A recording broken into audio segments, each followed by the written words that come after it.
YouTube, welcome back to the Real Life Defense Solutions channel.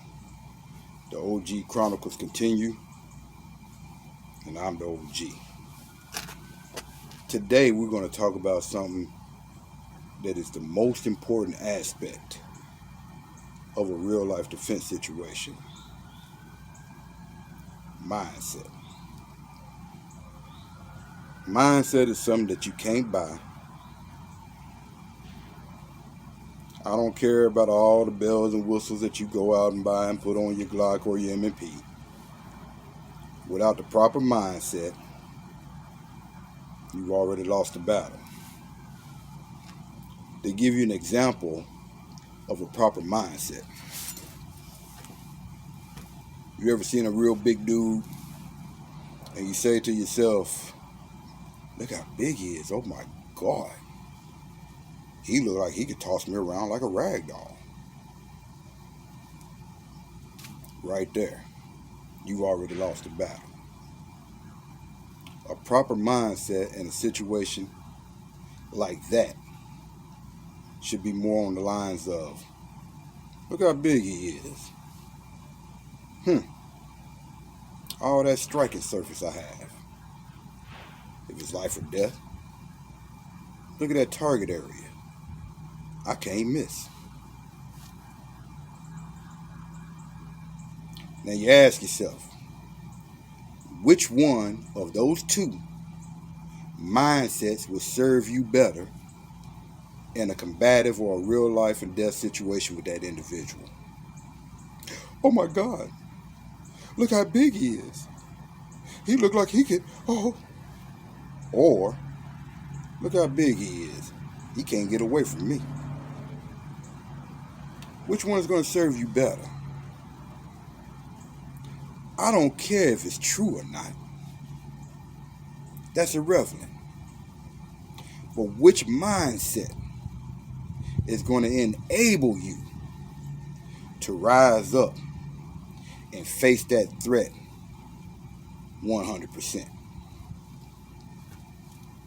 Now, if you're more from the lines of the Huxtables or Beaver Cleaver and you don't have a natural aggression, hopefully by the end of this video, we'll give you a little something in your toolbox that can help remedy that.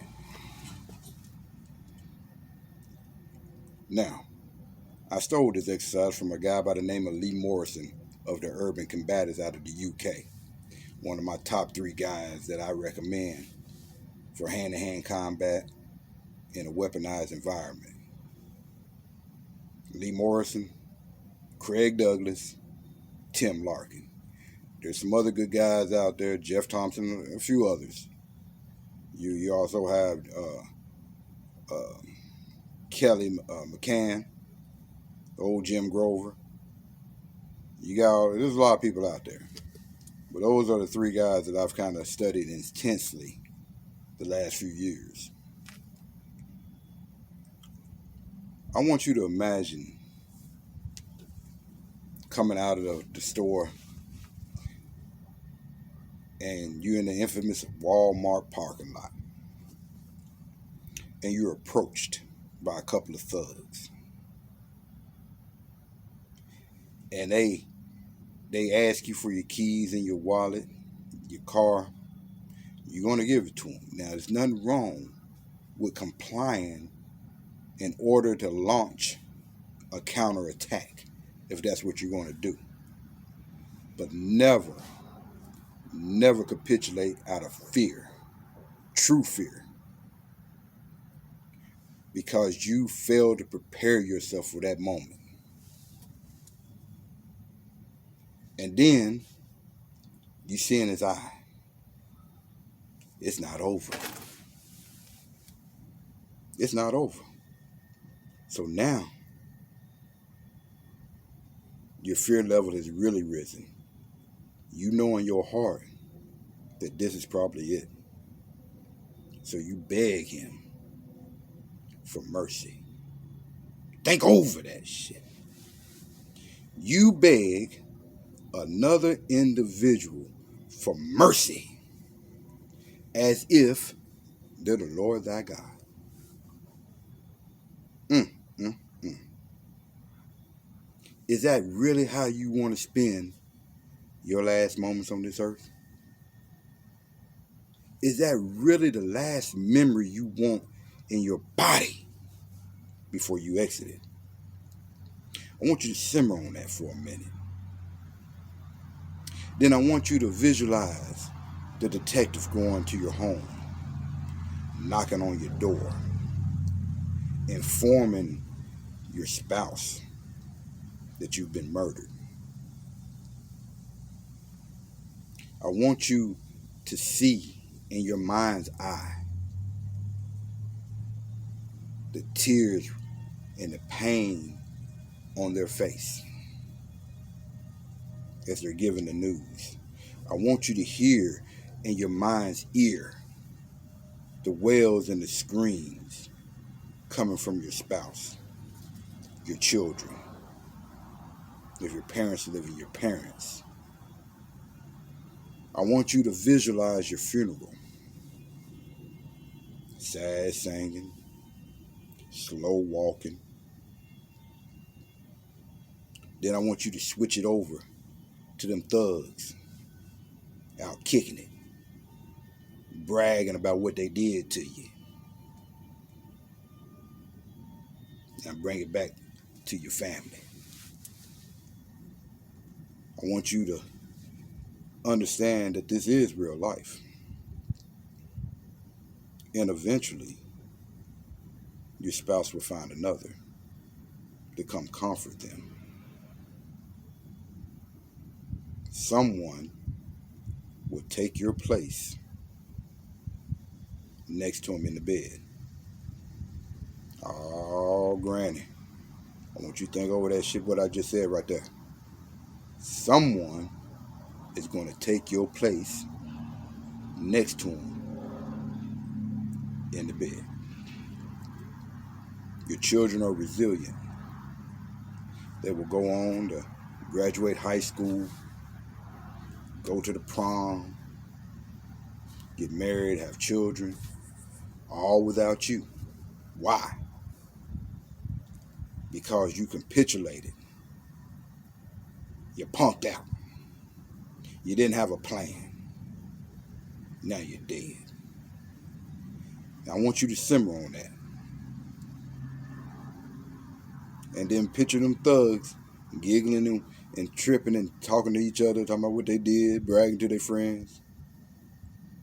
Go back to your family crying, moving on with their life. I want you to think on that. How does that make you feel? It should piss you off. It should give you some kind of inner indignation that says, hell no, that ain't going to be me. I ain't going out like that. You understand what I'm saying to you? Now I want you to rewind that tape in your mind.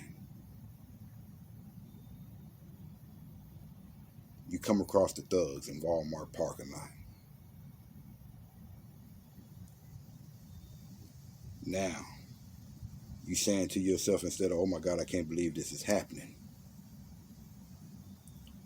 you thinking to yourself, how dare you? How dare you choose me? Who the hell do you think you are? More important, who the hell do you think I am? That you can take me away from my family and disrupt my life, all because you want some street cred. Hell no, buddy, not me. And you deal with that situation however you deal with it. You fill in the blank. Then I want you to visualize going home victorious to your wife, going home victorious to your husband, to your children, to your parents, to your friends. Tears of joy running down their face because you're home. You survived. You made it.